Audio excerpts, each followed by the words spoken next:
Students, अस्सलाम वालेकुम। कैसे हैं आप सब? उम्मीद है आप सब कैसे से होंगे। मेरे यूट्यूब चैनल पे आप सबको खुशामदीद। आज के लेक्चर के साथ शेख मिलाद कलर के साथ हाजिर है। स्टूडेंट्स, हम जो सीरीज़ कर रहे हैं बी इंग्लिश पार्ट 1 की पॉम्स की, उसमें लेक्चर नंबर 16 है आज हमारे पास, यानी पॉइंट नंबर 16 है द वैनिशिंग विलेज, जिसे आर.एस. टॉमस ने लिखा है। फर्स्ट ऑफ ऑल मैं आपको आर.एस. टॉमस के बारे में बताता हूँ। He was born in 1913 and died in 2000. What is all about the vanishing village? Vanishing village. Vanish mean गायब होना, village गांव गायब होते गए। Basically RS. टॉमस ने, ये एक वेलिश पोइट है, इसका मोटिव ये था लिखने का कि लोग जो हैं वो रूरल पॉपुलेशन जो है वो शिफ्ट हो रही है अर्बन सोसाइटी में, तो गांव जो हैं वो खाली होते जा रहे हैं। उसने एक नक्शा क्रिएट किया है जो पहले टाइम पे लोग होते थे गांव में, और अब जो जदीद दौर में, मॉडर्न दौर में लोग किस तरह जो है वो अपनी जॉब्स के लिए या वैसे जो है वो चार्म लुक के लिए, फैसिनेशन के लिए जो है शहरों का रुख कर रहे हैं। तो वो कह रहा है काइंडली बराए करम रुक जाएं।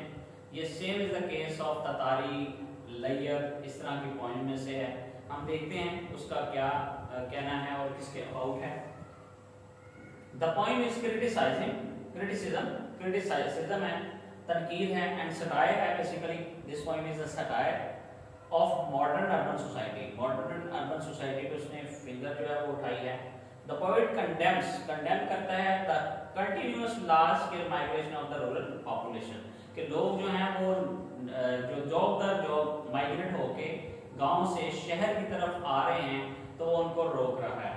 मजीद क्या कहता है आर.एस. टॉमस कहता है the point the vanishing village deals with the sad and mournful condition, गमगीन, गमज़दा, sad and mournful conditions of the poet. उसकी जो कंडीशन जो है वो आपको बताता है। आइए अब हम पॉइंट का आगाज करते हैं। इसमें जो इंपॉर्टेंट स्टैंजा है वो भी मैं आपको बताऊंगा पेपर के लिए, और इसको पढ़ते हैं लाइन बाय लाइन। स्कैर्सली, बमुश्किल, a street, too few houses, बमुश्किल एक गली है और ना होने के बराबर कर रहे हैं।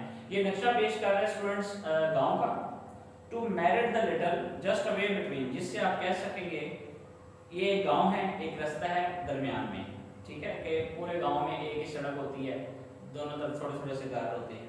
The one tavern and the one shop, जिसका एक ही सराय है, एक ही दुकान होती है, जहाँ पर रुकने के लिए लोगों के पास एक ही जगह होती है। That leads nowhere and fails at the top, वो रास्ता कहीं नहीं जाता, एक पहाड़ की चोटी पे जाकर खत्म हो जाता है, यानी यहाँ से शुरू हुआ वहाँ पे गाँव खत्म हो गया। Of the short hill eaten away, और वो रास्ता खाया गया है। By long erosion of the green tide, घास की लहर से, लॉन्ग एरोजन लहर of grass creeping perpetually nearer, जो मुसलसल दोनों तरफ से एक दूसरी तरफ बढ़ रहे हैं। This last outpost of time pass, ये गांव माजी का किस्सा बयान कर रहा है। ये फर्स्ट स्टैंजा स्टूडेंट यहाँ पे हो गया। सेकंड स्टैंजा का आगाज करते हैं। There are 3 stanza in this point, 3 stanza हैं, और इसका स्टैंजा नंबर 2 है जो पढ़ने लगे हैं। So little happens the black to, इस गांव में बहुत कम वाकयात होते हैं। Cracking his trees in hot sun, black dog, not to, black dog, एक काला कुत्ता जो तपते सूर्य में अपने पिस्सुओं को मार रहा है, एक ब्लैक डॉग है, ठीक है, वो अकेले ही दोपहर को बैठा होता है फन फैलाए अपना। इज हिस्ट्री, यही तारीख है। Yet the girl who crosses, लेकिन वो लड़की जो अबूर करती है, from door to door moves to a scale, एक दरवाजे से दूसरे दरवाजे और एक तराजू से आगे बढ़ती है। Beyond the bland stage to dimension, तो ज़माना मकान की क्यूट से आजाद है।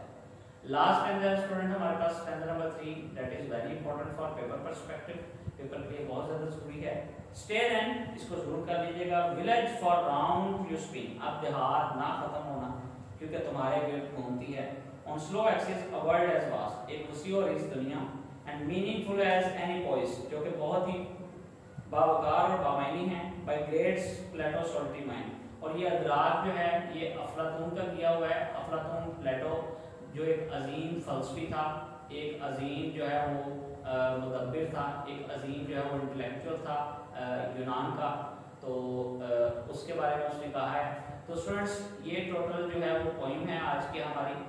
आपने कोई भी क्वेश्चन पूछना है तो कमेंट बॉक्स में आके पूछ सकते हैं, मैं आपको आंसर वहाँ पे करूँगा इंशाल्लाह ताला। Thank you very much.